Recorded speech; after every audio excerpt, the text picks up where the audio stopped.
बड़ा अफसोस से कहना पड़ता है कि हम मिलिट्री ऑपरेशन की तरफ जा रहे हैं। लीडर अफगान का इलाज हुआ है हमारे हॉस्पिटल में, मुझे एक शुक्रिया का लेटर आ गया। Taliban leader TTP, one of the world's most vicious groups, picked you to be their go-between with the Pakistani government. We are in talks with some of the groups. What we hope is that this TTP, are you in talks with the TTP? With some of them, yes.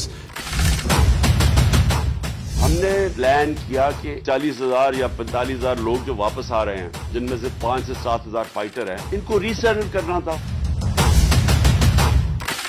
मैं तो खुद कुछ हमले के लिए तैयार हो जाऊं।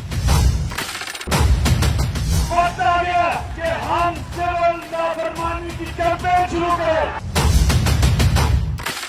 अगर आप इसी पार्टी को दीवार से लगा देंगे, यहाँ श्रीलंका वाला हाल होने वाला है।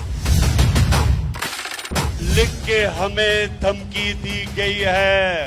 मैं इल्जामात नहीं लगा रहा, मेरे पास जो ये खत है ये सबूत है। नाम नहीं लेना मुझे, बस सिर्फ खेलना है इसके ऊपर। जो IMF को ये 750 बिलियन का जो कमिटमेंट दी है, आप सबने साइन करके दी है। तो आपने अभी कह देना है कि जनाब वाला we will not be able to honour our commitment. आपने बहुत सबक सिखाना है, लोग डरे। हम इनकी जाने लेंगे। इनकी ऐसी की तैसी कुत्ते बच्चों की। इंशाल्लाह GHQ जाएंगे। कोर कमांडर की तरफ जा रहे हैं। डॉक्टर यास्मीन साहिबा की तरफ से हमें क्लियर इंस्ट्रक्शंस हैं, उनका हुक्म है कमांडर हाउस को आग लगाएंगे। अवाम कोर कमांडर घर का दरवाजा तोड़ के मेन अंदर जाके लोग हैं।